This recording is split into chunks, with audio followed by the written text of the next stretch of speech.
Hola y bienvenidos a Revolutions. Episodio 5.7. El primer grito libertario.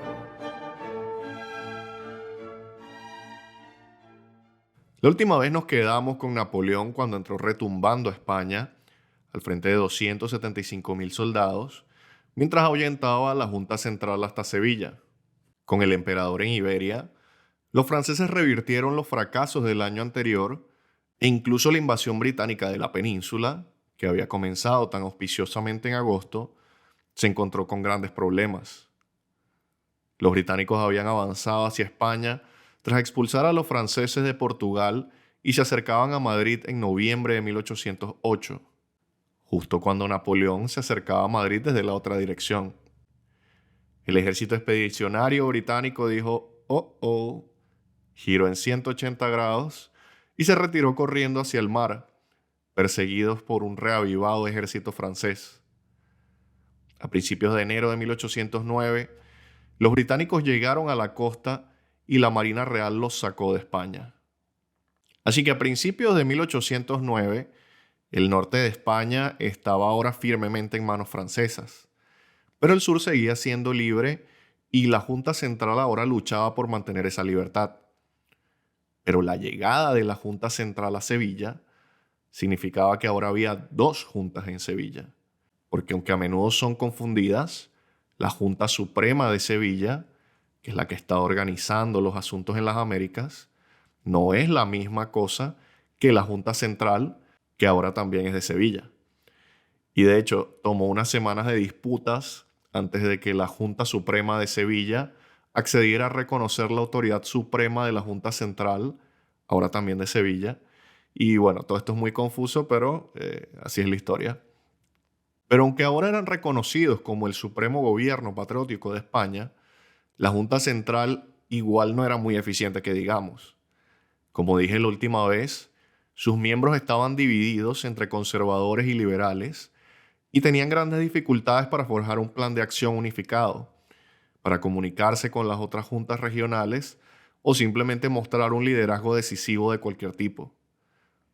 De hecho, su liderazgo era absolutamente disperso. Establecieron todos los ministerios habituales, guerra, tesorería, asuntos exteriores, pero es que ni por sus madres podían mantener a los ministros en el cargo durante mucho tiempo. Hubo algo así como una docena de ministros de guerra entre septiembre de 1808 y enero de 1810. Y bueno, simplemente no se puede sobrevivir a una guerra con una rotación así, y no van a sobrevivir.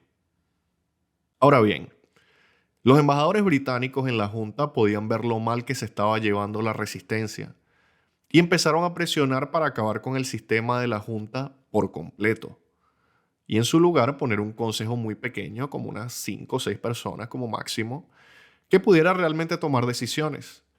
Los británicos también comenzaron a presionar a los españoles para que convocaran a un cuerpo realmente representativo. Por ejemplo, un Congreso Nacional elegido por el pueblo, en lugar de un montón de juntas autodeclaradas. Pero por el momento la Junta Central no les prestó atención y siguieron haciendo lo que les daba la gana. Por suerte para los patriotas españoles, Napoleón abandonó la península a principios de 1809 para hacer frente a los disturbios en el este. Disturbios que eran, de hecho, el resultado directo de la resistencia patriótica española a los franceses. Porque después de enterarse de que los franceses estaban atascados en Iberia, los austríacos de repente dieron señales de vida. Aunque el Sacro Imperio Romano Germánico se había disuelto en 1806, el Imperio Austriaco seguía existiendo, y desde la batalla de Austerlitz se habían quedado como niños regañados sin hacer nada. La resistencia masiva a Francia en España dio esperanzas a los austriacos de que ahora podían romper las humillantes cadenas con las que Napoleón los había atado. Y en abril de 1809 atacaron a los franceses en Baviera, dando comienzo a la guerra de la Quinta Coalición. Ahora bien, las cosas no van a ir muy bien para los patriotas españoles en 1809. De hecho, les va a ir bastante mal. Pero si los austriacos no hubieran reabierto el frente oriental, y podría haber sido mucho peor. Napoleón está entrando en la fase de apagar incendios de su carrera, en la que va corriendo por todo el continente tratando de extinguir los levantamientos antifranceses a medida que van apareciendo. La mayoría de las veces tendrá éxito, pero en 1812 un levantamiento en particular lo va a llevar a Moscú y sí, ese creo que debió haberlo dejado pasar. Pero bueno, justo cuando los austríacos estaban atacando a los franceses en abril de 1809, llegó a las Américas la noticia de que la Junta Central había invitado a los americanos a participar en su gobierno. Y el proceso para determinar quiénes iban a ser los representantes americanos buscaba al menos tratar de ser medio participativo. Los ayuntamientos de las principales ciudades de las provincias designadas por la Junta Central para la representación, como por ejemplo Venezuela, se reunirían y harían una lista de 3 posibles candidatos de entre sus filas. Luego sacarían uno de esos nombres de un sombrero y enviarían el nombre del candidato a la capital de la provincia, en este caso Caracas, y allí la audiencia se reuniría y elegiría entre los candidatos posibles otra lista de 3 nombres, uno de los cuales sería elegido al azar, y ese hombre sería entonces el representante de Venezuela ante la Junta Central. Obviamente esto no es democrático y el hecho de que la última palabra la tuvieran las audiencias dominadas por los peninsulares dice mucho, pero aún así, en 1809, la participación legítima de los americanos en el gobierno imperial estaba en marcha y durante el resto de 1809, en toda la América española, se desarrollaron estas pequeñas pseudoelecciones. Ahora bien, hay que decir que las cosas escalaron demasiado rápido como para que ninguno de los representantes llegara a ocupar su lugar en la Junta Central, y solo uno de los representantes de Nueva España, que ya estaba en España cuando fue elegido, pudo presentarse a trabajar. Después de enviar la solicitud de delegados americanos, la Junta Central también empezó a enviar sus propios representantes para que empezaran a tomar las riendas del gobierno de las Américas. Nunca se hizo un nombramiento masivo de todos los funcionarios, pero allí donde aparecían vacantes, la Junta se encargaba de cubrirlas. Y así, por ejemplo, en el Río de la Plata, Santiago Liniers seguía siendo solo virrey en funciones. Así que poco después de llegar a Sevilla, la Junta Central nombró a un sustituto permanente. Liniers, por supuesto, no había sido más que leal a la resistencia patriótica, pero seguía siendo francés, por lo que nunca se podía estar muy seguro de su lealtad. También nombraron a un nuevo capitán general para Venezuela, porque aunque no lo mencioné la última vez, porque no quería enredar las cosas aún más de lo que estaban, el capitán general de Venezuela era técnicamente solo provisional. Todavía se estaba a la espera de nombrar un sustituto permanente cuando se produjeron las abdicaciones de Bayona. Así que en enero de 1809, la Junta Central nombró un nuevo capitán general para Venezuela, y su nombre era Vicente Emparan, y él sería el capitán general depuesto cuando se destape la olla en abril de 1810. Ahora, lo interesante de Vicente Emparan es que no era un tirano o un dictador malévolo, era de hecho un soldado de carrera universalmente querido, muy culto y educado, en gran medida un hombre de la Ilustración. Era peninsular, pero había servido como gobernador regional de Venezuela de 1792 a 1804 y era conocido y bastante querido por la mayoría de los venezolanos. Sin embargo, regresó a España en 1804, justo a tiempo para la invasión de Napoleón en el continente, y por lo tanto estaba en España cuando comenzó la Guerra Peninsular. Pero lo más curioso es que fue el gobierno del rey José Bonaparte el primero en nombrar a Emparan capitán general de Venezuela. Poco después Emparan se sinceró y juró lealtad patriótica al rey Fernando y a la Junta Central. Pero como les digo, Emparan era tan querido por todos que cuando cambió de bando le dijo a la Junta Central, miren, por cierto, Bonaparte me nombró capitán general, espero eso no sea un conflicto de interés. Y la Junta Central le dijo, y de verdad que es muy buena elección. Chale bola. Dale, tranquilo, dale, tranquilo. y ratificaron la decisión. Emparan cruzó el Atlántico poco después, llegando a Caracas en mayo de 1809, y adjunto a su personal estaba un joven inspector general, nada menos que el viejo amigo y compañero de viaje de Simón Bolívar, Fernando del Toro. Cuando Emparan llegó a Venezuela, los caraqueños, al menos las élites de Caracas, se tranquilizaron políticamente con la noticia de que podrían enviar un representante a España, por lo que en 1809 fue un año de relativa paz en Venezuela.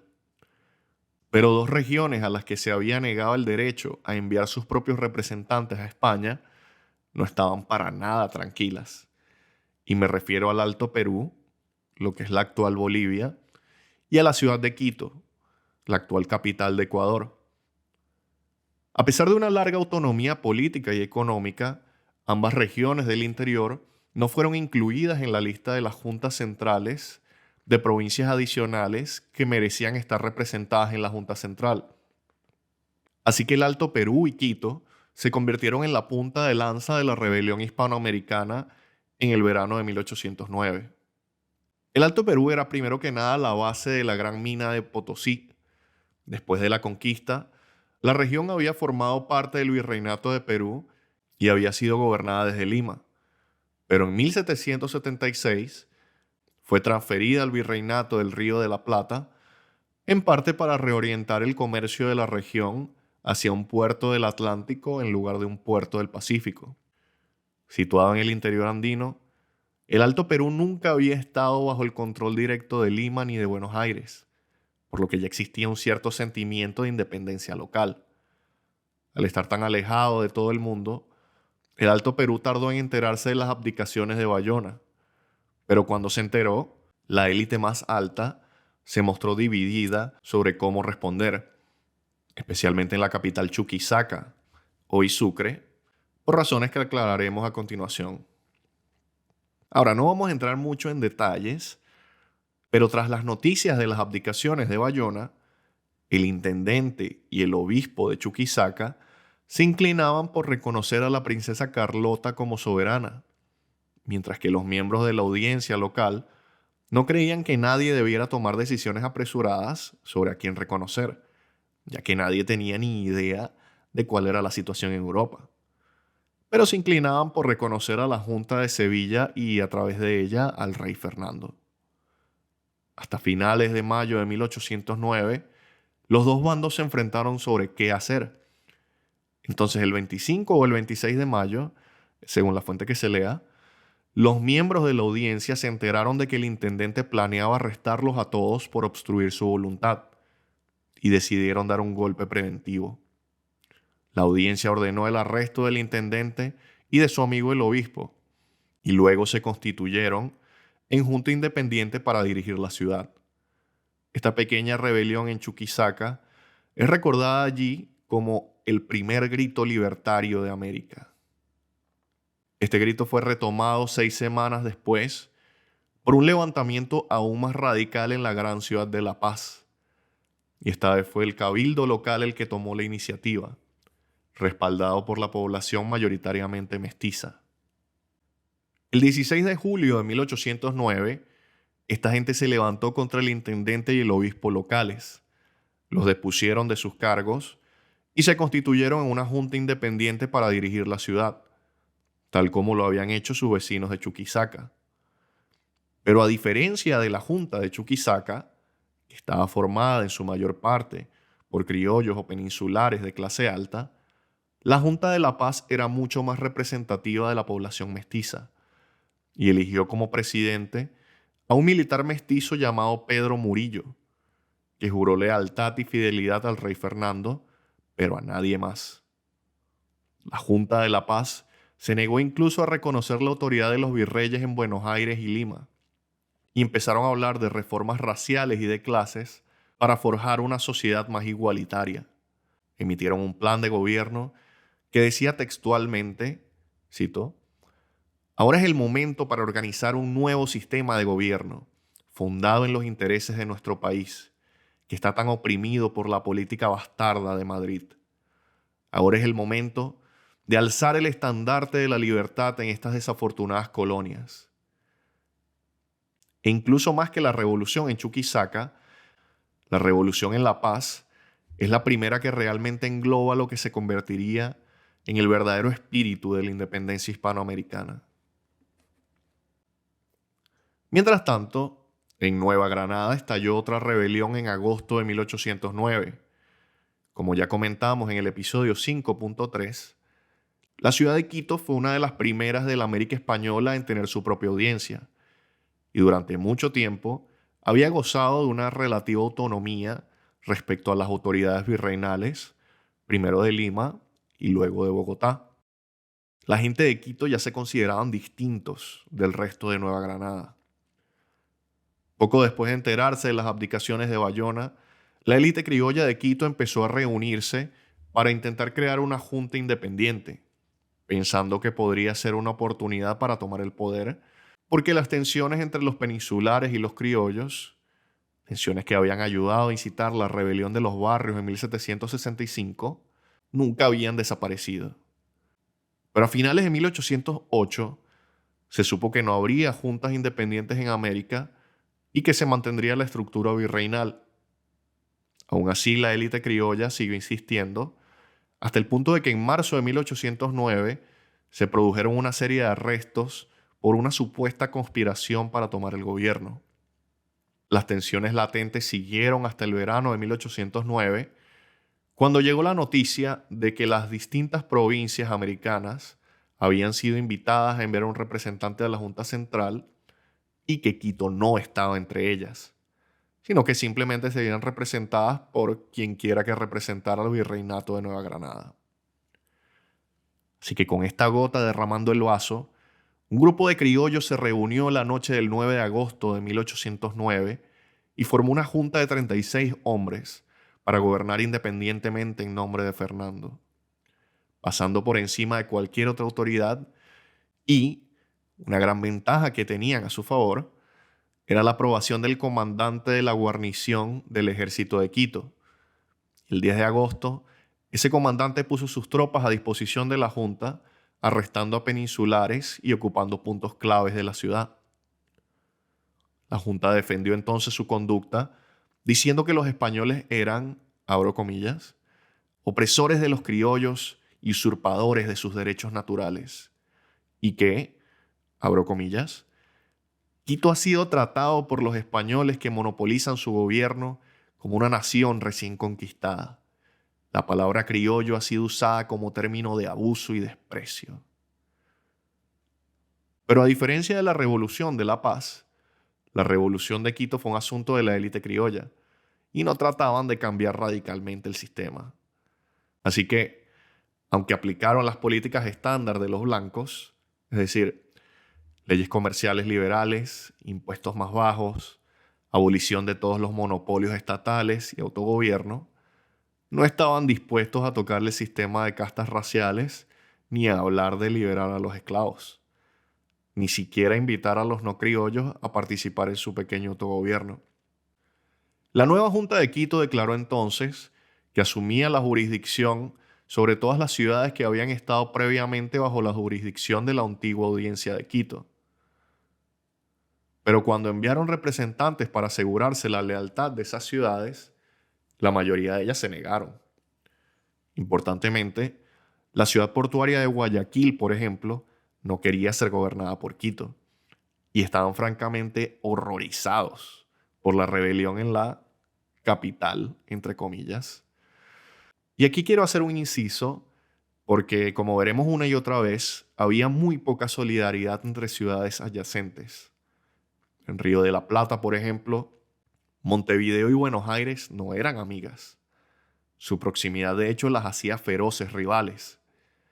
Y dentro de poco veremos a Bogotá y Cartagena luchando entre sí para ver quién se convierte en la ciudad predominante de la Nueva Granada patriótica. Y luego la mayoría de las ciudades periféricas de Venezuela no van a tener ganas de reconocer la supremacía de Caracas.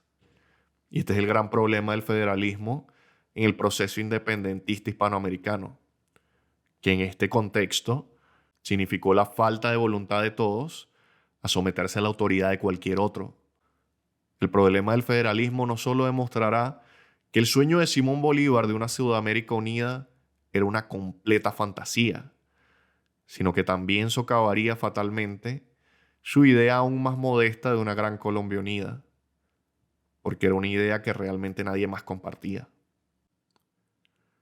Así que bueno, estos primeros gritos libertarios fueron acallados a finales de 1809.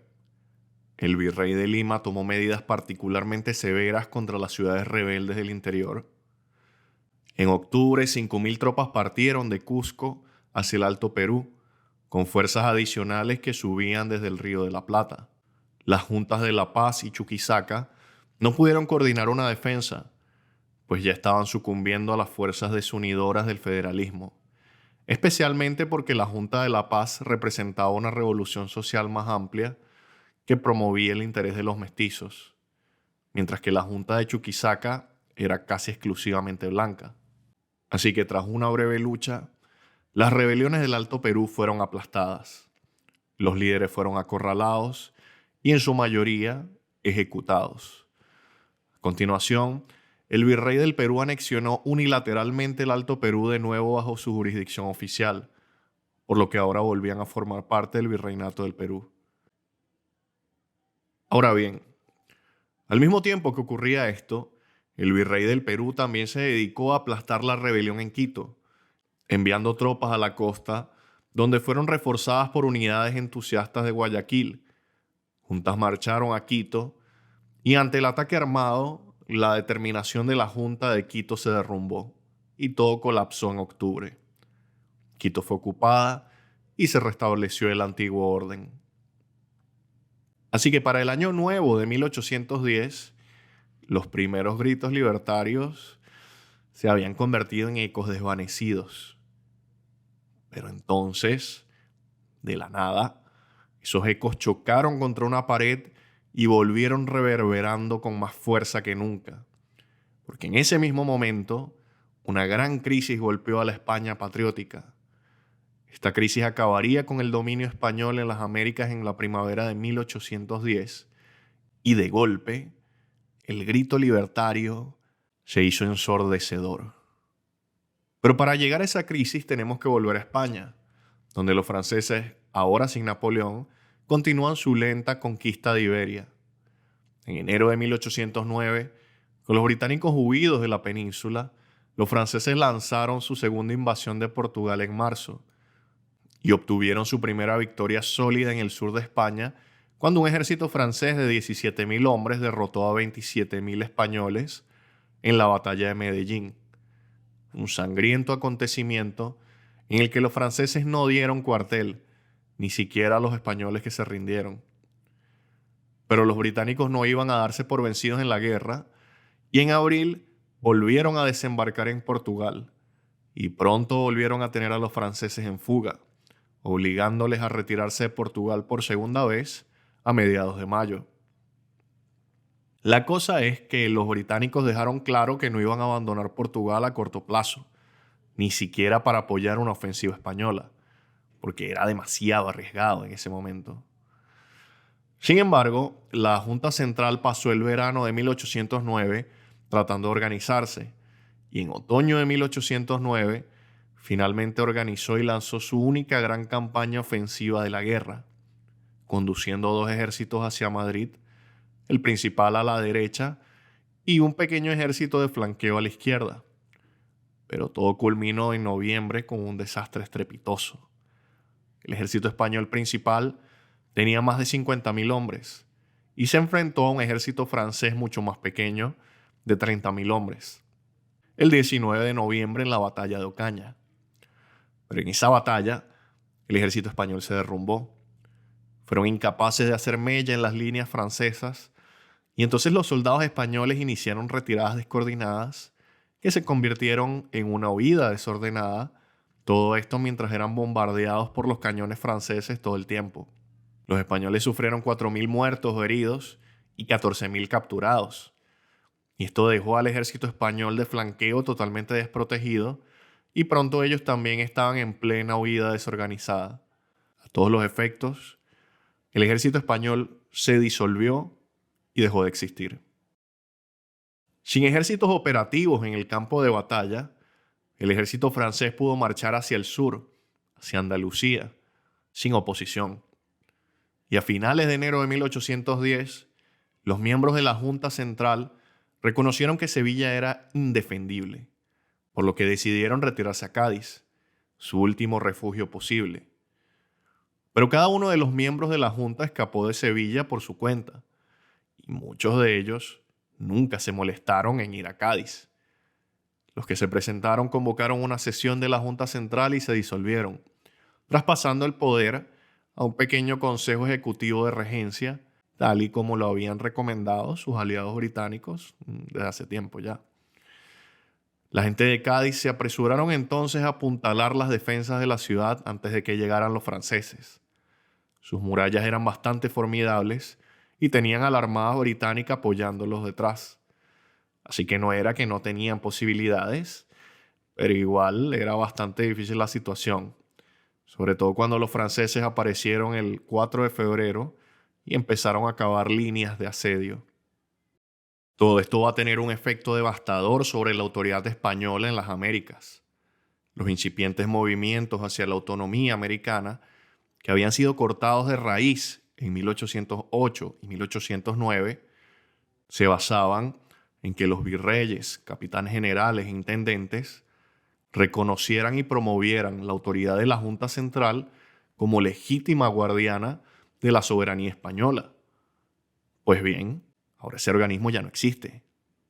Ha sido sustituido por un minúsculo consejo de regencia del que nadie ha oído hablar. Y cuando la noticia de todo esto llegue a América, se va a reabrir el debate sobre la autonomía americana. Ahora bien, esta vez sería Caracas la primera en buscar esa autonomía y los criollos, que llevaban mucho tiempo buscándola, trataron de aprovechar al máximo la oportunidad. Y aunque los criollos locales de Venezuela habían sido parcialmente apaciguados por la invitación a unirse a la Junta Central, lo que realmente querían era algún tipo de autogobierno. Y para finales de año, como mínimo, ya se habían enterado del establecimiento de la Junta de Quito, aunque no estoy seguro de cuántos sabían de lo que ocurría en el Alto Perú, pues las líneas de comunicación en Sudamérica eran largas y fuertemente censuradas. Pero los criollos de Caracas se crecieron y el 14 de diciembre se encontraban haciendo preparativos para un golpe de Estado contra el capitán general Emparán. Y esta vez Bolívar estaba entre los conspiradores. Pero el complot fue descubierto antes de que pudiera ser puesto en marcha. Y, posiblemente, a petición del inspector general Fernando del Toro, el capitán Emparán se dirigió personalmente a Simón Bolívar, de 25 años, y le dijo: oye, mira, eres joven, eres imprudente, pero tienes que dejar estas juntas o te vas a meter en un buen lío. Bolívar, por supuesto, no hace caso. Las cosas se calmaron en Caracas hasta que estalló el tubazo en el 17 de abril de 1810. Ese día llegó a España un barco con representantes del nuevo Consejo de Regencia que declararon que ellos eran la autoridad suprema en España y que esperaban que Venezuela reconociera su autoridad sin cuestionamientos. Pero Bolívar y del Toro conocían a uno de los representantes del Consejo de Regencia por sus anteriores viajes en Italia, y gracias a él se enteraron de la situación real. El ejército español había sido hecho pedazos. Los franceses controlaban prácticamente toda España, y el Consejo de Regencia era un par de tipos escondidos en Cádiz bajo asedio. Para los criollos de Caracas esto era todo lo que necesitaban oír. Si un gobierno que funcionara en España y al que reconocer, había llegado el momento de tomar las riendas. Así que en la madrugada del 19 de abril de 1810, que casualmente era Jueves Santo, un grupo de unos 100 destacados líderes criollos se reunieron para obligar al capitán general a convocar una junta de gobierno, aunque no está claro si Bolívar estaba entre ellos. Pero al amanecer del 19 de abril, todos estos hombres marcharon hacia el ayuntamiento golpeando puertas y despertando a la ciudad.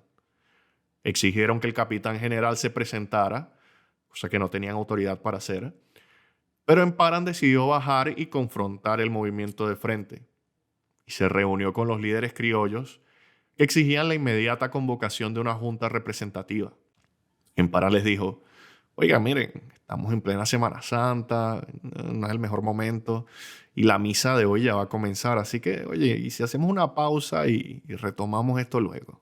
Y se levantó, salió de su oficina y trató de bajar a la catedral, pero en medio de la plaza la multitud reunida le bloqueó el paso y comenzó a corear: ¡al ayuntamiento, gobernador! ¡Al ayuntamiento! Incapaz de avanzar, el capitán general tuvo que retroceder. Así que ahora Emparan estaba en su oficina sintiéndose aislado, cuando apareció el diácono de la Catedral de Caracas. Pero en vez de respaldar la autoridad del capitán general, reprochó a los criollos por no haber sido más firmes a la hora de destituirlo. Oiga, muchachos, hay que tomar nuestro derecho de gobernarnos. Y entonces Emparan cometió uno de esos errores de los que los abogados a veces hablan, en los que se supone que en un juicio nunca debes hacer una pregunta a la que no sepas ya la respuesta. Emparan no pensó realmente que el pueblo lo odiaba tanto como los criollos estaban dando a entender, y entonces dijo: ah, bueno, vamos a ver. Salió al balcón y gritó al pueblo: ¿quieren que yo siga gobernando? ¿Apoyan la nueva regencia? Y todos en la plaza tronaron: ¡no! Así que eso fue todo para el capitán general Emparan. Doblegándose ante el sentimiento aparentemente universal de que sus servicios ya no eran necesarios, reunió a su pequeño personal y 2 días después zarpó hacia el exilio en Filadelfia. Pisándole los talones iban la mitad de la audiencia y la mayoría de los altos funcionarios peninsulares. Los criollos de Caracas, que llevaban casi 2 años intentando y fracasando en su intento de formar una junta independiente, por fin lo consiguieron y se declararon la Junta Suprema de Caracas. Dedicada a preservar los derechos del rey Fernando VII, no reconocían ninguna autoridad superior en España y solo se ponían por debajo de Fernando, que, como en este momento se encontraba bajo arresto domiciliario francés, significaba una independencia de facto. Lo que siguió entonces fue otro ejemplo del problema del federalismo. La Junta de Caracas envió representantes a otras ciudades venezolanas, invitándolas a formar sus propias juntas y a reconocer la autoridad suprema de la Junta de Caracas, cosa que algunas hicieron, pero que otras se negaron. Había muchas rivalidades intraprovinciales y, por ejemplo, las ciudades situadas más allá de Maracaibo no iban a someterse al gobierno de Caracas. El problema del federalismo se manifestó aquí pronto y seguirá haciéndolo. Además, al igual que en la malograda Junta Central, había desacuerdos dentro de la Junta de Caracas sobre hacia dónde se dirigía todo esto. Muchos de los criollos más viejos creían que en realidad solo estaban aguantando hasta que Fernando pudiera ser restaurado, y que cuando lo hiciera, Venezuela volvería a ser uno de sus dominios. Y lo más importante, estos tipos querían asegurarse de que la cosa no desembocara en una revolución racial al estilo haitiano. Pero había un bando más radical, y Bolívar era una de sus voces más radicales, que creían que todo esto iba en la dirección de una verdadera independencia y estaban dispuestos a hacer lo que fuera necesario para que eso sucediera. ¿Por qué? Si no ahora, ¿cuándo? En ese momento Bolívar era todavía un joven de 26 años, con fama entre los criollos mayores por ser impulsivo e intransigente, por lo que no se le invitó a formar parte de la Junta de Caracas. Y, en realidad, a ninguno de ellos le interesaba juntarse con él. Pero Bolívar no iba a permitir que lo dejaran de lado tan fácilmente y rápidamente se dio cuenta de que tenía algo que ellos necesitaban, que era muchísimo dinero. Los Bolívar seguían siendo una de las familias más ricas de Venezuela. La Junta de Caracas sabía que para asegurar su posición y evitar lo que probablemente sería un intento francés de apoderarse de ellos, necesitarían amigos internacionales. Así que querían mandar representantes a Estados Unidos y Gran Bretaña. Pero la cuestión era cómo organizarlo y pagarlo. Así que Bolívar llegó y les dijo: mira, chicos, yo le financio toda la embajada a Gran Bretaña de mi propio bolsillo si me dejan ir. A muchos en la Junta no les gustaba que Bolívar fuera la cara de Venezuela en Londres, pero bueno, él lo va a pagar por todo, así que vale pues. Así que formaron una pequeña embajada de 3 hombres: Simón Bolívar, Andrés Bello y un señor más viejo y estable para guiar su conducta, un antiguo alcalde de Caracas llamado Luis López Méndez. En junio de 1810, estos hombres zarparon hacia Gran Bretaña con la esperanza de asegurar el apoyo británico a su causa. Y la próxima vez nos reuniremos con ellos cuando lleguen a Londres, donde, por supuesto, Bolívar conocerá por primera vez a Francisco de Miranda.